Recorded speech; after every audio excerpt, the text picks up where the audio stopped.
நம்ம எடப்பாடி பழனிசாமி அவர்கள் கோயம்புத்தூர் ஏர்போர்ட்ல மீடியாவை சந்திச்சிருக்காரு. அவர் பேசுனதெல்லாம் பகீர் கிளப்புற மாதிரி இருக்கு. முதல்ல அவர் தொட்டிருக்கிறது என்னன்னா, இந்த எஸ்ஐஆர் ஸ்பெஷல் இன்டென்சிவ் ரிவிஷன், அதாவது வாக்காளர் பட்டியல் சிறப்பு தீவிர திருத்தம் விஷயம்தான். கிட்டத்தட்ட 21 வருஷம் கழிச்சு தமிழ்நாட்டில் இந்த திருத்தம் நடக்குதான். இதுக்கு முன்னாடி 8 தடவை நடந்திருந்தாலும் இப்போ இதை தீவிரமா எதிர்க்கிற கட்சி யாருன்னா நம்ம திமுகவும் அவங்க கூட்டணி கட்சிகளும் தான் சொல்றாரு.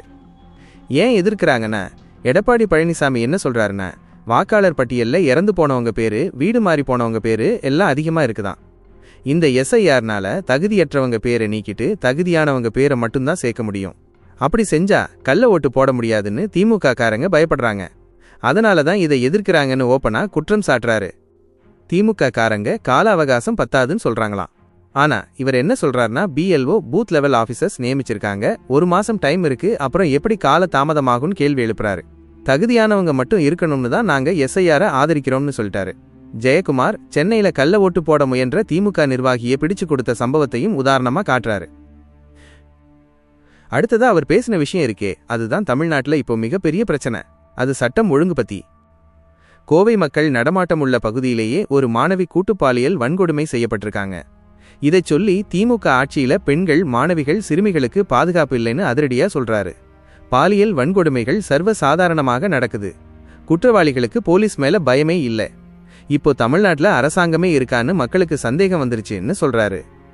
திண்டிவனத்துல ஒரு மாணவியை காவல்துறையினரே பாலியல் வன்கொடுமை செஞ்சிருக்காங்க.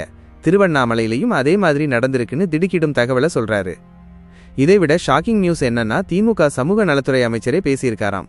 50 மாச திமுக ஆட்சியில 6999 சிறுமிகள் பாலியல் வன்கொடுமைக்கு உள்ளாக்கப்பட்டிருக்காங்க. அதுக்கு 104 கோடி ரூபாய் நிவாரணமும் கொடுத்திருக்காங்கன்னு. ஒரு திறமையற்ற பொம்மை முதல்வரிடம் காவல்துறை இருக்கிறதால தான் இதெல்லாம் நடக்குதுன்னு முதலமைச்சர் மீதே பழி போடுறாரு. மொத்தமா திமுக ஆட்சிக்கு வந்த 50 மாசத்துல 6400 கொலைகள் நடந்திருக்குன்னு ஒரு கணக்கையும் சொல்றாரு. முக்கியமா தமிழ்நாட்டில் போதைப்பொருள் கலாச்சாரம் ரொம்ப அதிகமாயிடுச்சு. அதனாலதான் கொலை, கொள்ளை, பாலியல் வன்கொடுமைகள்லாம் படு பயங்கரமா ஏறிப்போச்சுன்னு சொல்றாரு. இவ்வளவு பெரிய சட்டம் ஒழுங்கு பிரச்சனை இருந்தும் தமிழ்நாட்டுக்கு ஒரு நிரந்தர DGP, director general of police இதுவரைக்கும் இல்லை. தங்களுக்கு வேண்டியப்பட்டவரை டிஜிபியாக்கத்தான் திமுக முயற்சி செஞ்சிட்டு இருக்காங்கன்னு ஒரு விமர்சனத்தையும் வச்சிருக்காரு.